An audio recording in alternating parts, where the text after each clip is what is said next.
bahwa kita itu sebenarnya ketika kita sendirian itu, kalau kita waktu ngaji itu bisa saja kamuflase atau kamuflase, bisa saja itu sandiwara, drama, ludruk, seperti soleh, solehah, ya lumayan lah, berarti ini masih normal, punya malu. Sudah nakal, di depan umum nakal lagi itu sudah parah banget lah ya. Tetapi sebetulnya kita ini ya ketika kita bersepi-sepi itulah kita. Kalau pas ada temannya sholatnya Masya Allah seperti wali-wali itu seperti kalah khusyuk. Tapi begitu nggak ada orang, sholatnya bentuknya nggak jelas. Brak. Jadi kita ini mau dihisab tuh sendirian loh. Sakaratul maut tuh sendirian loh. Masuk kuburan kemudian ditanya mungkar dan nakir itu sendirian. Sabilud dumu'i sabilun murih. Wa an Abi Sa'id al-Khudri radhiyallahu anhu anna an-nabiyya bahwasanya Nabi sallallahu alaihi wasallam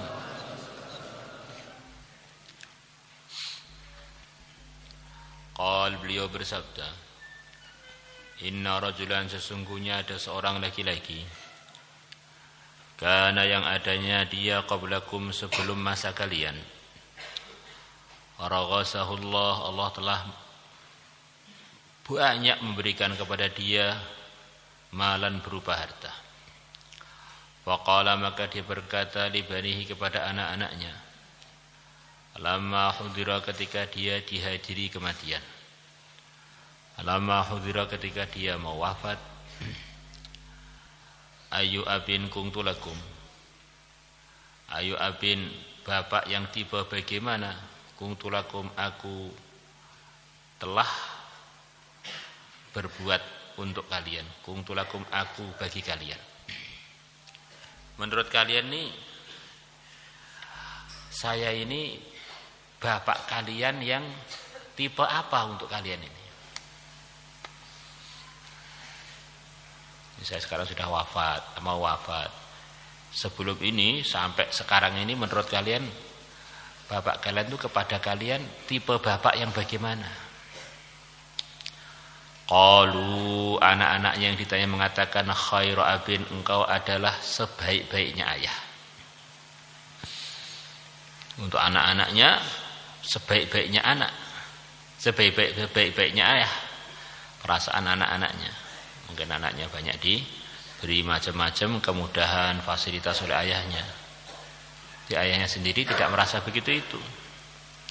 Qal ayahnya mengatakan, fa ini maka sungguhnya aku lam a'mal khairan qattu, aku tidak pernah berbuat kebaikan sama sekali.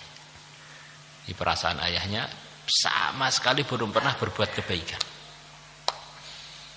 Fa idza mitu maka kalau aku telah mati, fahrikuni maka bakarlah oleh kalian aku. Tsumashakuni kemudian hancurkanlah aku sampai seperti debu. Saat terus dihancurkan, nggak tahu ditumbuk apa digiling atau bagaimana, yang penting hancurkanlah badanku yang selepas dibakar itu, dihancur sampai seperti tepung. Tsumashakuni kemudian jadikanlah kalian aku menjadi seperti tepung. Tsumadzarruni kemudian tebar-tebankanlah diriku yang sudah menjadi tepung. Yaumin asifin di hari asifin yang anginnya kencang. Ketika hari ada angin itu badanku yang sudah jadi debu itu kamu tebar-tebarkan biar mocar macir, biar berterbaran ke mana-mana. Fa'alu maka putra-putranya mengerjakan pesannya ayahnya. Fajama'ahullah maka Allah mengumpulkan badannya orang tadi lagi. Faqal maka Allah berfirman, ma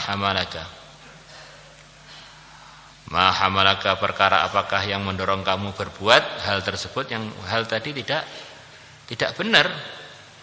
Badan kita ini titipan dari Allah, kita nggak boleh tasarruf berbuat pada badan kita kecuali dengan hal-hal yang diridhai Allah, termasuk membakar jasad kita, nyuruh jadikan tepung, buang-buang itu bukan hak kita. Di badan kita ini amanah dari Allah, kita ini hambanya Allah, nggak pernah punya modal untuk membuat badan kita ini.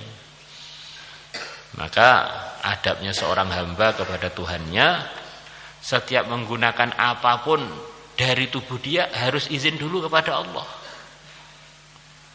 Ya Allah, saya pagi-pagi ini azan ini ngantuk banget untuk pergi ke masjid, saya izin mau bangkong aja nggak ke masjid. Nah, kira-kira bagaimana? Tentu oleh Allah nggak diizini.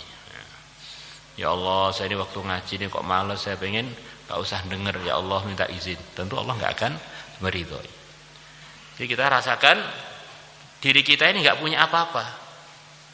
Mulai ujung kuku sampai ujung rambut itu miliknya Allah yang dititipkan kepada kita untuk dikelola sesuai dengan ridhonya Allah.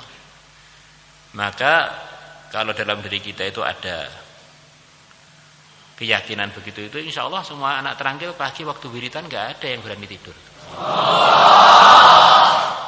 Karena masih banyak waktu lain untuk tidur, masih banyak. Nah, waktu zikir malah dengkur.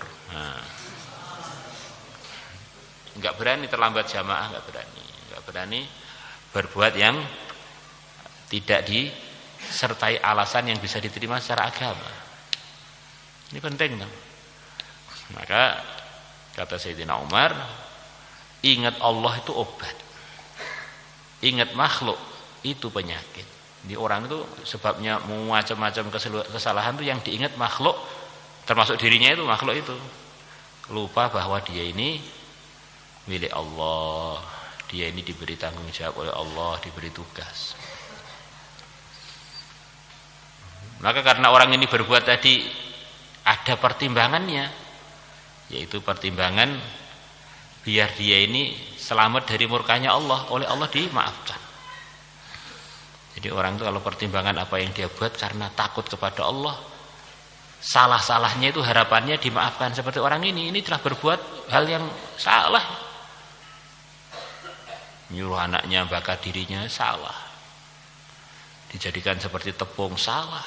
Dibuang-buang badannya, salah banget. Tapi dia buat begitu itu harapannya dia selamat dari murkanya Allah. Maka akhirnya dimaafkan oleh Allah. Nah.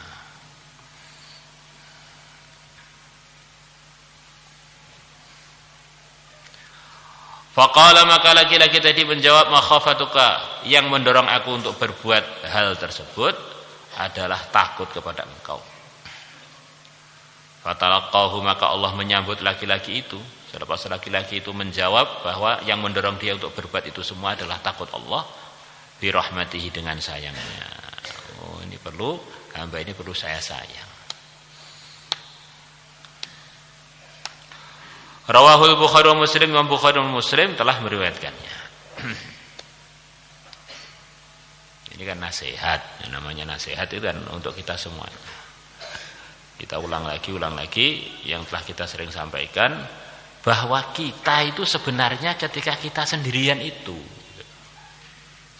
kalau kita waktu ngaji itu bisa saja kamuflase atau kamuflase, bisa saja itu sandiwara, drama, ludruk.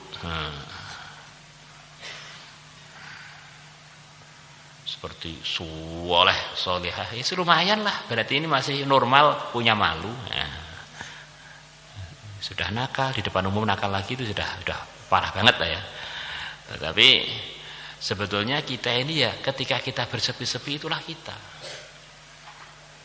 Kalau pas ada temannya sholatnya Masya Allah seperti wali-wali itu seperti kalah, khusyuk. Tapi begitu nggak ada orang, sholatnya bentuknya nggak jelas, brak. Jadi kita ini mau dihisab tuh sendirian loh. Sakaratul maut tuh sendirian loh. Masuk kuburan kemudian ditanya mungkar dan nakir itu sendirian. Maka kita ini harus ada waktu untuk muhasabah. Saya ini sebetulnya siapa sih? Orang yang sudah beriman sebenarnya atau hanya pura-pura, hanya basa-basi, hanya karena makhluk saja. Ini perlu kita evaluasi setiap hari.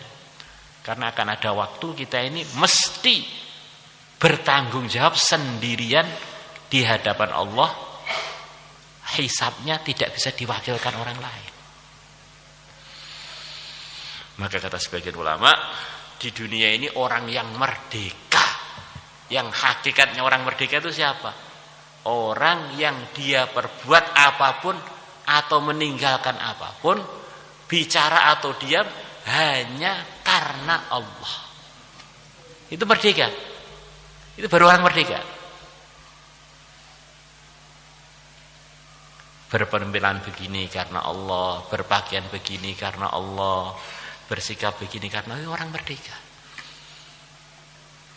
Dan orang seperti itu, itulah yang akan benar sikap-sikap dan tindakannya dan keputusannya. Jadi kalau karena kawan, karena lingkungan, karena perasaan, karena dorongan, karena yang lain, sebetulnya kita dalam perbudakan makhluk-makhluk yang menyebabkan kita karena mereka itu. Jadi kita ini belum merdeka kalau kita nggak punya sikap yang tegas pada diri kita. Saya hanya karena Allah. Kalau karena Allah, ya mestinya tidak akan melanggar yang diridhai Allah. Karena Allah. Ingat, jangan sampai kita ini sepertinya orang merdeka, ternyata jadi budaknya makhluk-makhluk sekeliling kita.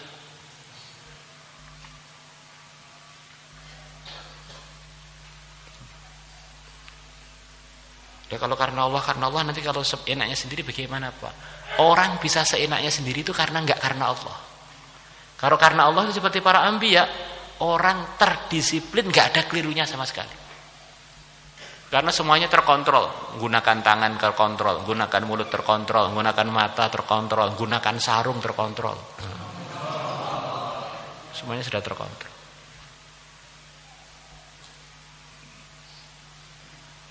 Ya orang yang karena selain Allah tadi itu enggak terkontrol hidupnya, karena dia telah menjadikan hidupnya ini karena selain Allah. Masya Allah, ini pengkhianatan. Ini pengkhianatan. Qauluhu, perkataan rawi yang dinukilkan dari Nabi, raghasahu bi fathir ra wal ghain al mujamah jami'an wa bisinil muhmalah ma'nahu aktsara lahu minhu. Aktsara lahu, Allah telah memperbanyak, lahu untuk orang tersebut, minhu dari harta. Wa baraka, dan telah berikan keberkahan, lahu untuk orang tersebut, fihi, di dalam harta. Itu kalau dikembalikan kepada hadis di atas. Kalau makna umum ya raghasahu, seseorang telah memberikan kepada dia pemberian yang banyak.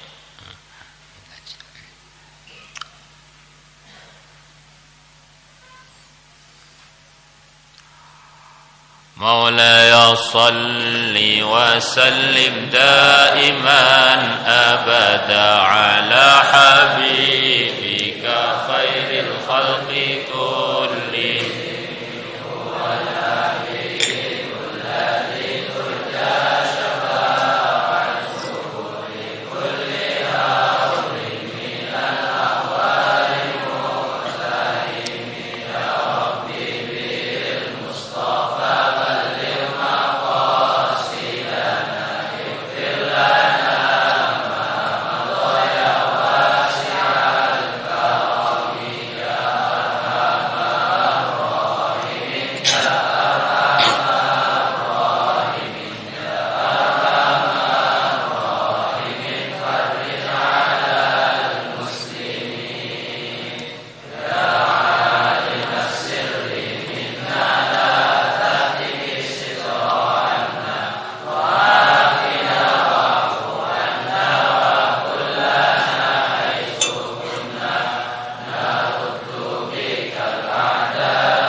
حسبك رتبة يا